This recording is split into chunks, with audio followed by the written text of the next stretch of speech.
Shalom Bapak Ibu sekalian, apa kabarnya? Hidup adalah anugerah. Saudara, saya kira hampir semua orang Kristen mengenal kisah Ayub. Seorang yang saleh dan jujur, takut akan Allah dan menjauhi kejahatan.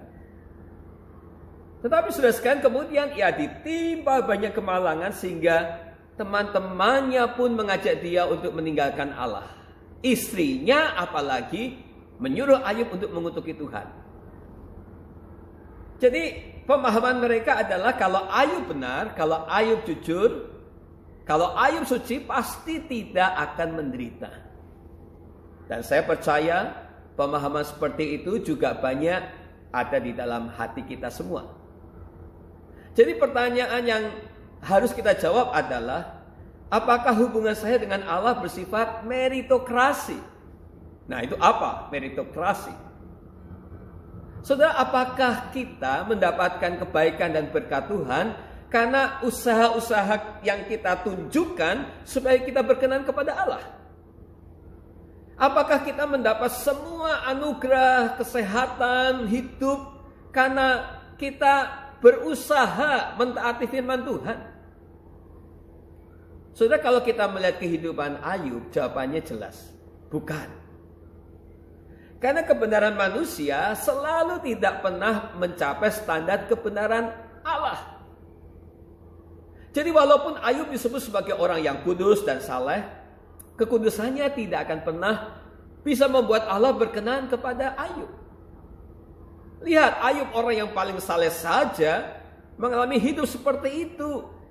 Masih belum mencapai standar kebenaran Allah.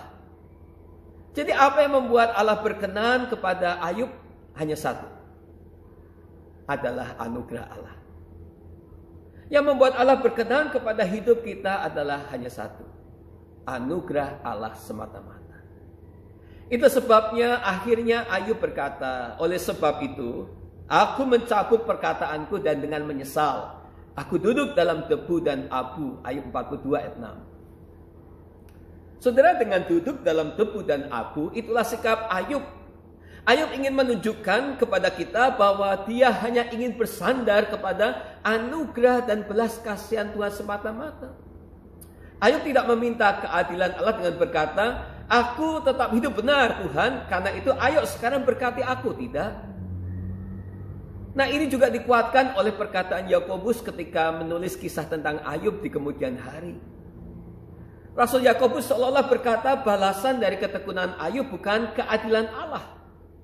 Balasan dari kesucian hidup Ayub bukan murka Allah untuk menghukum sahabat-sahabatnya. Tetapi balasan dari ketekunan Ayub adalah kasih sayang dan belas kasihan Allah semata-mata.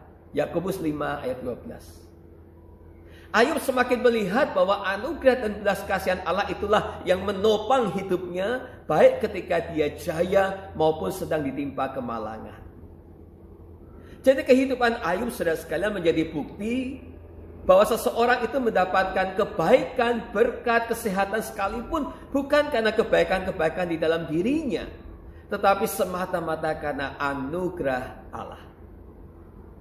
Nah, Jumat kemarin saya ke rumah sakit mendoakan seorang jemaat tante yang berusia 93 tahun. Waktu saya datang, dokter mengatakan bahwa hidupnya sudah tidak lama lagi. Dia sudah tidak mendapatkan perawatan dari rumah sakit karena memang waktunya tidak lama lagi. Dokter mengizinkan untuk kami datang karena dokter tahu kesehatannya sudah menurun sekali dan waktu hidupnya tidak lama lagi. Tetapi ajaib, beberapa jam setelah kami berdoa, tante itu sudah bisa menggerakkan kakinya. Dan setelah 24 jam tante itu sudah bisa membaca catatan khotbah yang selalu saya kirim setiap kali saya selesai berkhotbah ke semua jemaat. Saudara, saya percaya bukan karena kehebatan iman dan kesalehan hidup yang tante tunjukkan kepada Tuhan yang membuat dia diberkati dan dia mengalami kesembuhan, tetapi semata-mata karena belas kasihan Tuhan saja. Saya juga percaya saudara sekalian, jika saudara berhasil melewati masa-masa yang penuh dengan penderitaan ini, masa-masa yang penuh dengan kemalangan saudara sekalian, itu bukan karena Allah melihat kebaikan-kebaikan hidup kita, tetapi semata-mata karena belas kasihan Allah semata-mata. Karena itu mari kita beriman kepada Allah yang penuh anugerah dan berbelas kasih. Bagi saya, memiliki keyakinan bahwa Allah itu pemurah dan penuh anugerah, itu sudah cukup. Pertanyaannya adalah bagaimana kita membalas kebaikan Tuhan. Dengan apa kan ku balas segala kebaikanmu? Segenap hatiku menyembahmu Yesus, ku bersyukur